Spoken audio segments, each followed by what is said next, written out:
Have you ever wondered what's happening in a doctor's world? In a place where every heartbeat counts, not every decision feels like life or death. I come to realize something. It's not just about the medicine. It's about the minds behind the scrubs. So here's the deal. In this podcast, we'll be diving into the stuff they don't teach you in medical school. We're talking about resilience, compassion, and the incredible power of the human spirit. Because let's face it, being a doctor is just more than writing prescriptions and diagnosing diseases. Join us and click on the subscribe button because what we are going to uncover might change the way you see the world of medicine forever. So let's get into the episode.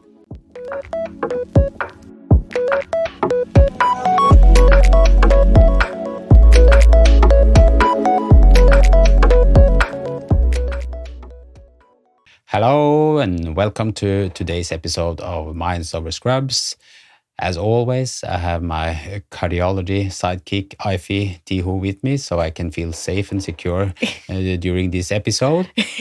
Today we're going to talk about a really important topic. You never stop learning.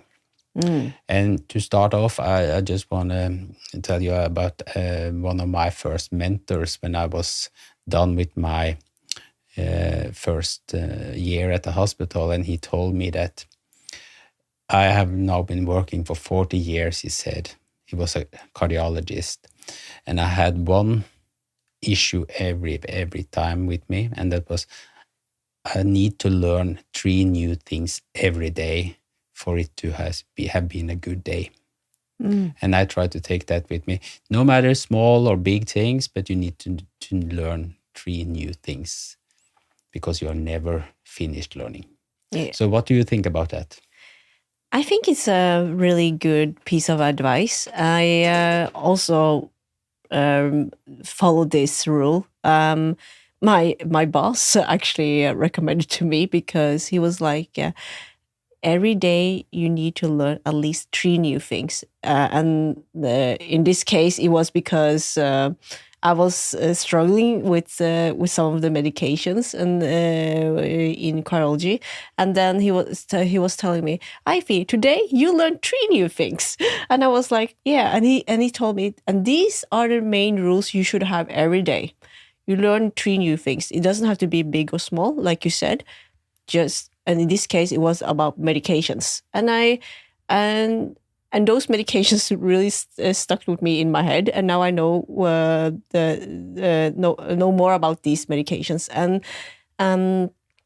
I feel for me it's really important that I have to write down my main goals every day, at least maximum 3 goals, because if you exaggerate that, then you won't be able to finish your goal for the day.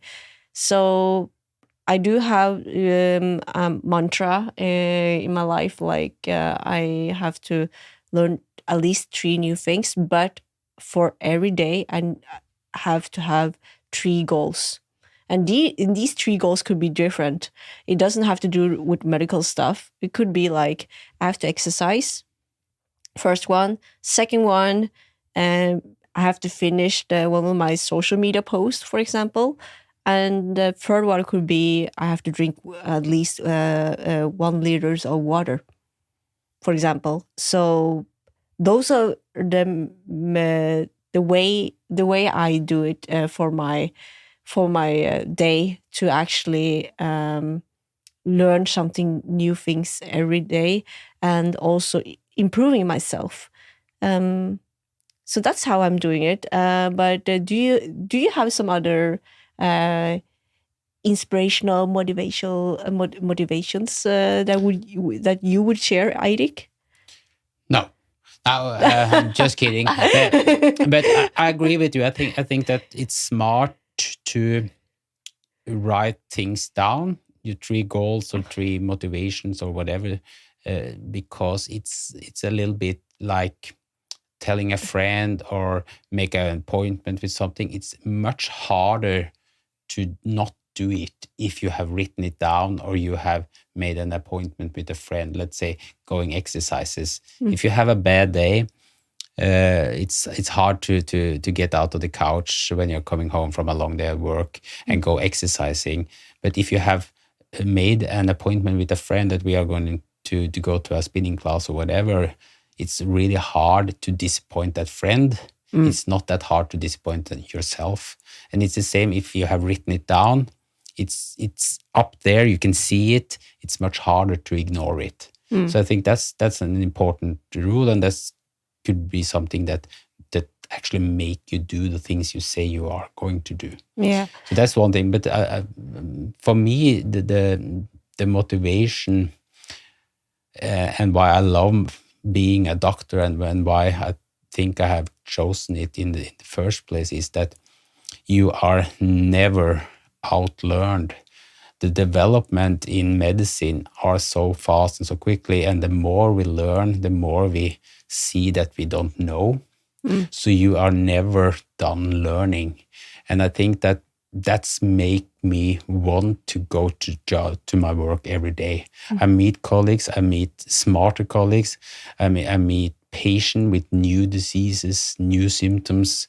I have to improve myself every day. And I think that's the most important thing when you choose a career and a pathway you want to do for many years. Because if you are, let's say, just sitting in a grocery shop every day and you just taking the money from the people coming in there buying stuff and doing the same and are never getting new possibilities, never getting new things to stimulate yourself. You are bored and you are tired and you are sad, and you will not continue doing that. So I think that is one important thing. Also, when you are a CEO or a leader or whatever, give your workers the possibility to educate themselves and to evolve and improve, because then you will have happy workers that will stay with you for the rest of your life. And I think it's really important to stimulate your brain. I'm really fascinated with the brain, and I feel like we all have something to learn every day. It doesn't have to do necessarily about your job. It could be your social life, your private life, and everything in this world. And I think that if you're curious enough, then you will be open-minded to learn new things. Because I think when you shut down, like, I can't do this, then you already told yourself you can't do it, right? So you have to, instead of saying, I can't do this, then you will say, okay, let's try this. At least, or you can use what about, but my friend did it, so why cannot I don't do it? You shouldn't compare yourself to others, but you can say that, okay, others have done it, so I'm not any weaker or dumber or whatever. You have to be motivated instead. And I think it's important that you remember that you need to stimulate in the work, but you also need to take things in account that can make that process go easier, like sleeping, exercising, eating healthy, have social relationships, and other things. What do you think about those things? Are the things that can help our listeners, our viewers in that situation? How can they improve themselves? yeah, I can take some examples from my life. Like before I met you, I did do some exercising in my life, and I do a lot of strength training, and the reason why I'm talking about this because I did some changes in my exercising program that I didn't realize back then it would actually improve my endurance, like and also my life quality when I was entering my job and having more energy to being with my friends, my family. And then I just realized that, okay, I've done this so many times. It was the same thing every time. And then when I was I was on an internship in Vienna for 3 months. I got some time to think about my life, what I really wanted in this life, what kind of improvements do I need to do to from staying from here to come to this level. I did some minor changes, and it might sound silly, but for me, it really worked. And what I did, it was like I listed up like 5 different goals I would love to improve for myself. The first one would be the sleep quality. I'm really bad at it. I had known this for many years, but I didn't do anything about it. I was like, okay, I know that sleep quality is really important to be at your best for the next day, because your body doesn't work really well if you haven't gotten enough sleep.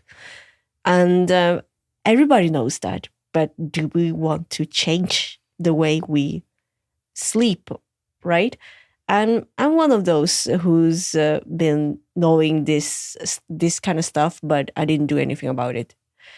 And then I started to sleep at least 6 hours during that time, and it was really challenging for me, because I was like, okay, what is about me is that I get really creative in the evening.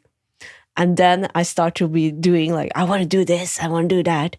But then I'm like, you need to sleep, like, because this coming another day. And I think when you entered in my life, Eirik, you helped me in my sleep quality. I don't know if you are sure of it, aware of this, but you really helped me, because you were like, okay, we need to go to sleep. And I'm like, no, I don't want to do that. But it's like, we need to go to sleep now. And then I was like, okay, I'll do it. But you really helped improving my sleep quality, and I actually performed better when you taught me about going to bed early on. And then I think just implementing like a fitness gadget in my life really improved my sleep quality, because there's something about getting a report in front of you, like with numbers, like you haven't slept enough, you have to do this and that. And I was like, okay, I want to be better than this. And then I started to do that. And even though I did some minor changes, I'm just sleeping 15 minutes more than previous days. It really, I don't know, it really changed my way of performing the next day. It sounds really ridiculous, but I feel different. I feel more awake.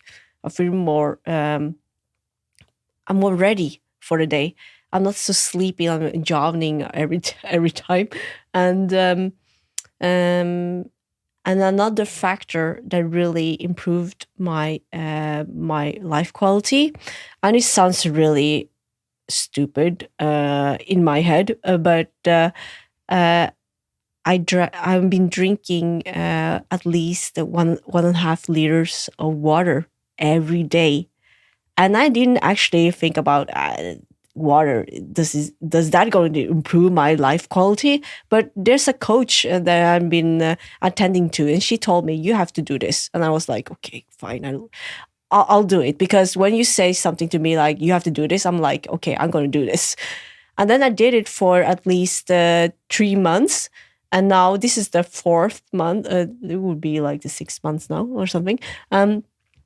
It actually did something with me. I getting stronger in my physically in my exercising. I have been more awake. I've been sweating more. That is really new to me, but I think it's really good to sweat because all the cortisol is getting out, and then I feel really good about myself. So there have been some minor improvements for me, and I think that as an individual, you need to sit down and write maybe 5 goals you want to improve yourself for yourself, and then you have to pick one of them to do that. Because what I learned during this experimental thing is that you can't improve yourself all the 5 things at the same time. You have to do it one by one. So yeah, that would be my piece of advice. Write down your goals and then pick one of them, and stick to it at least 90 days, and see if it's going to improve your life, your quality of life. And I agree. I think the most important thing that you can help yourself doing, both in becoming more awake, learning more, become a better and nicer person, is that you get enough of sleep. There are some studies showing that workers that have a CEO that don't get enough sleep, that dislike the CEO more and more for every day, because he might not, or she might not feel it herself, but they are getting nastier and not as nice as less sleep they get. So I think that is important. But for me, as both a hematologist working with blood disorders, it's really nice to hear that you're drinking more. That prevents blood clots and whatever. So that's important. But it's also cleanse out and keeps your kidney fit, keeps your body fit, get you hydrated, gets more blood around in your body. So that is one thing, and it's also better for your health and exercise and whatever. So you are getting fitter, and I think it's important to see that if you change one thing, it's easier to change other things as well. And sometimes when you have read studies, that you see that those that exercise regularly are less obese, they eat healthier, whatever, they have a lot of health benefits. And that's how I feel as well, because when I'm in a good mood or day with good sleep, good exercise, then I eat better, I sleep better at night again, I have better days at work, I'm more happy, I'm more social, everything fits together. So the better you treat your body, the better you treat your mind, and the better you are. And I think what you're saying, that is really important, and all this together makes it more fun be living. It's more fun to go to work. It's more fun to be with your friends, with your families, and whatever. Or at least it will be fun just being alone, you know. And when you feel everything, it is fun. It is a really wonderful day, and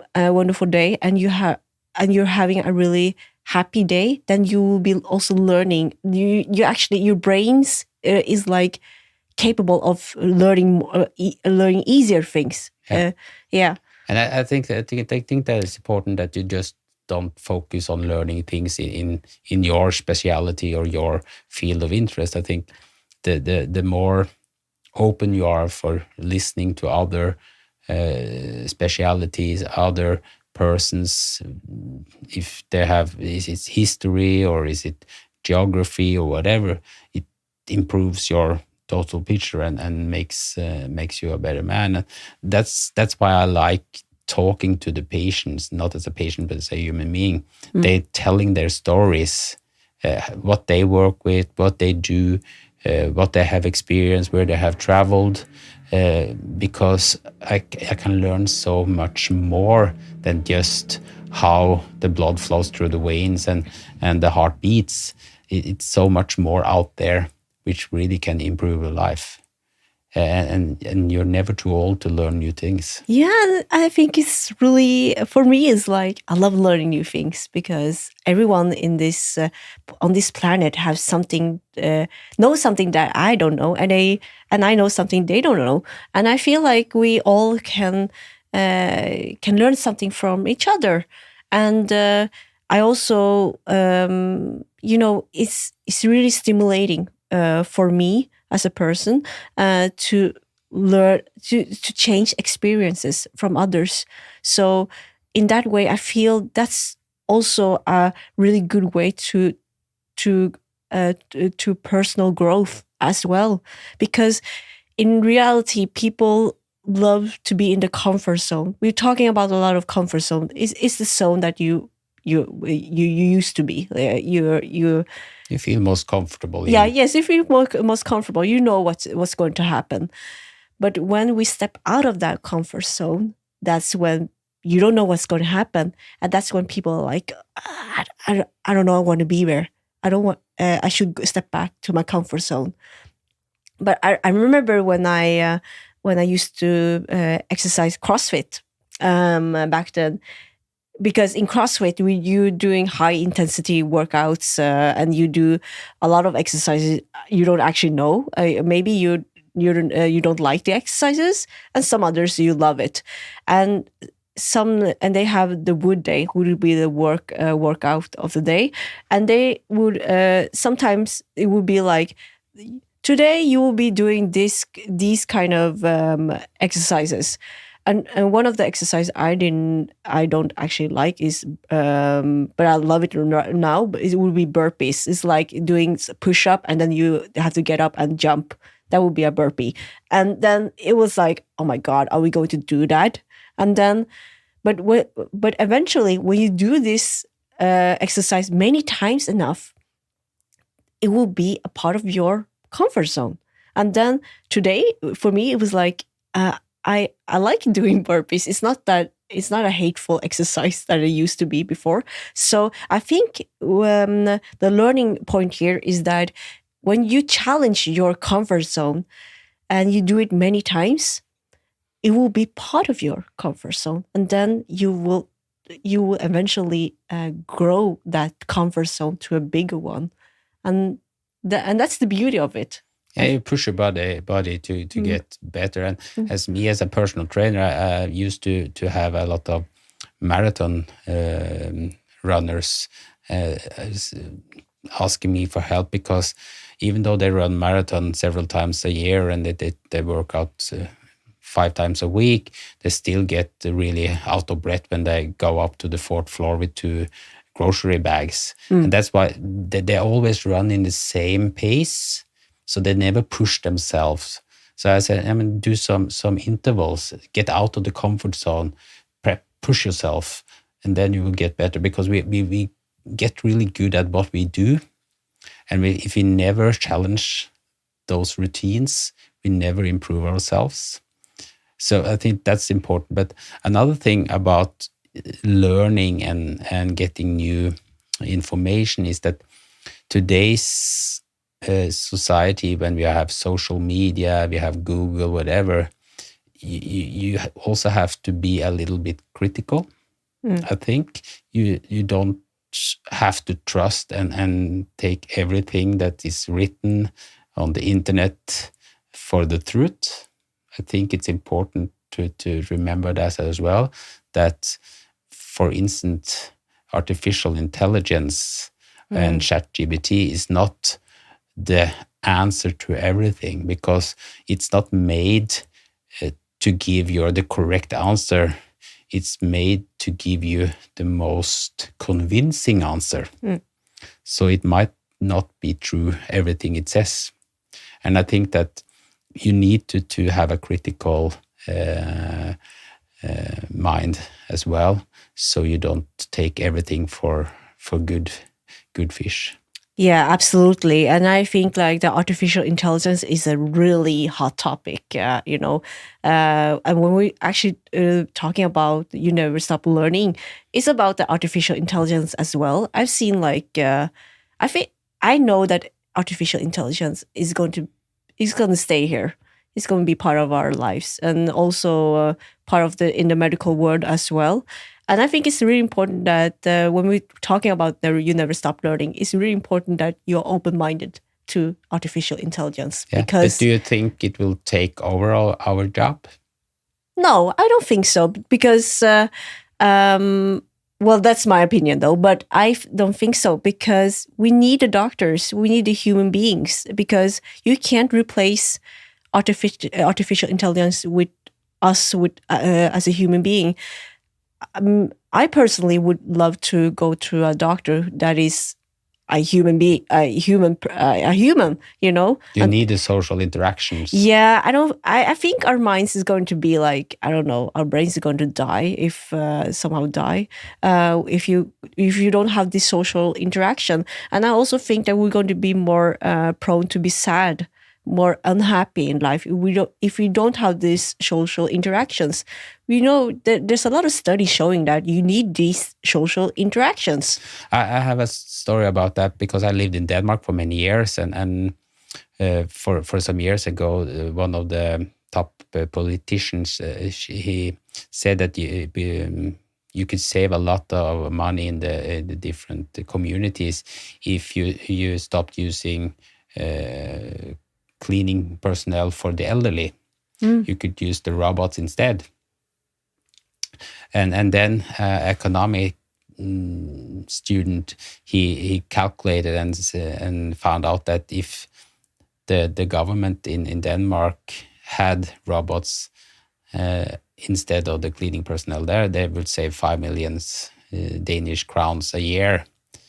And then the politicians said, no, but that's not good enough for us. We need the cleaning personnel. They are better. And the elderly, they don't necessarily need a cleaning lady. They need the social interactions, because many of them are lonely. So I think the social bit is important. And then another Norwegian comedian said a couple of weeks ago that you shouldn't be afraid that artificial intelligence takes our job. You should be afraid that people using artificial intelligence take our job. Because it's a tool that we can use to be a better version of ourselves if we use it right. But it will not take over. Yeah, that's my belief. Yeah, and I will share with that belief with you as well. And I think that it's really important that, regardless of what is going to happen in this world, if we have to be upfront. We have to be engaging. We have to be curious about the new things and be critical as well. And we have to question ourselves, like, do you want the artificial intelligence to control us, or should we control them? Yeah. And that's really a nice bottom line on this episode. Yeah, and I think my last words for today is that you can never stop learning, and you need to keep up the good things. And the most important thing, be social and have fun. I agree. So I think we're going to end this episode, but please comment below and hit that subscribe button if you like this episode. And we will love to know more about what you think we can learn more about. Thank you.